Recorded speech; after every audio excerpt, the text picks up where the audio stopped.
ស្ងោរផ្សិតច្បងជាមួយនឹងសាច់ជ្រូកចិញ្ច្រាំគឺងាយស្រួលធ្វើហើយថែមទាំងមានរសជាតិឆ្ងាញ់ថែមទៀតផងហើយយើងក៏អាចលាយជាមួយនឹងបន្លែបៃតងផ្សេងៗដែរប៉ុន្តែសម្រាប់ខ្ញុំថ្ងៃនេះគឺខ្ញុំប្រើតែជាមួយស្លឹកបាសទេអញ្ចឹងគឺមានតែផ្សិតច្បងស្លឹកបាសហើយជាមួយនឹងសាច់ជ្រូកបន្តិចមកបានហើយសម្រាប់ផ្សិតច្បងគឺយើងយកទៅលាងទឹកកាត់គល់អីបានស្អាតឬយើងយកមកពុះជាពីរចឹងមកដើម្បីឲ្យវាចូលជាតិបានល្អ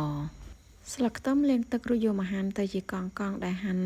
គល់ផ្សេងហើយនឹងស្លឹកផ្សេងអាចហាន់ប្រហែលជាមួយថ្នាំងដែរអញ្ចឹងមកដើម្បីឲ្យវារាងវែងបន្តិចខ្ទឹមសប្រើ3 4កំពឹសយកវាមកដំហើយនឹងចិញ្ច្រាំវាបានរាងល្អិត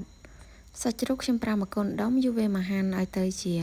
កង់មកហើយបន្តមកទៀតគឺខ្ញុំបានចិញ្ច្រាំសាច់ជ្រូកហ្នឹងឲ្យបានល្អិតល្អតាមពិតទៅសម្រាប់ស្ងោរ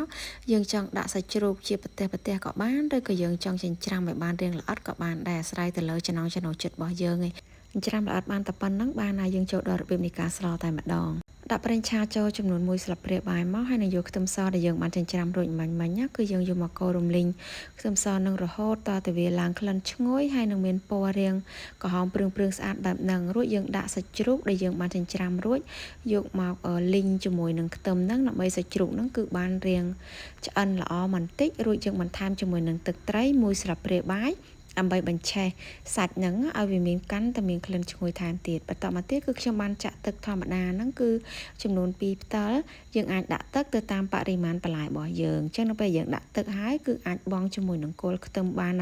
ហើយយើងបន្ថែមជាមួយនឹងគ្រឿងផ្សំដែលមានដូចជាទឹកប្រេងខ្យង1ស្លាបព្រាបាយអំបិល1ចុងស្លាបព្រាទៅស្ករហើយក៏ដូចជាម្សៅស៊ុបរួចយើងអាចភ្លក់ទៅតាមចំណង់ចំណូលចិត្តរបស់យើងបានកូរគ្រឿងផ្សំទាំងអស់ហ្នឹងឲ្យវារាងរលាយចូលគ្នាបន្តិចទៅ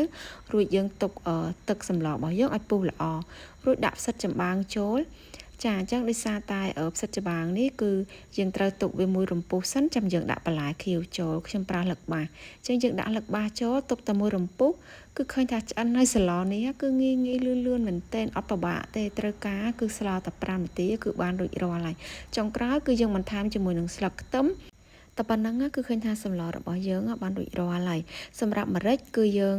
ចាក់នៅក្នុងសម្លអញ្ចឹងហ្មងក៏បានឬក៏ចាំពេលដែលយើងដួសញ៉ាំយើងបន្ថែមចេះក៏បានដែរដោយសារតែខ្លាចលោកមានអ្នកខ្លះក៏អត់ចេះញ៉ាំម្រេចអីអញ្ចឹងណាសម្លមួយមុខនេះឃើញតែសាមញ្ញអញ្ចឹងមែនប៉ុន្តែមានរសជាតិឆ្ងាញ់ហើយញ៉ាំជាមួយនឹងបាយក្តៅគឺថាចាប់ជាតិគ្នាល្អខ្លាំងណាស់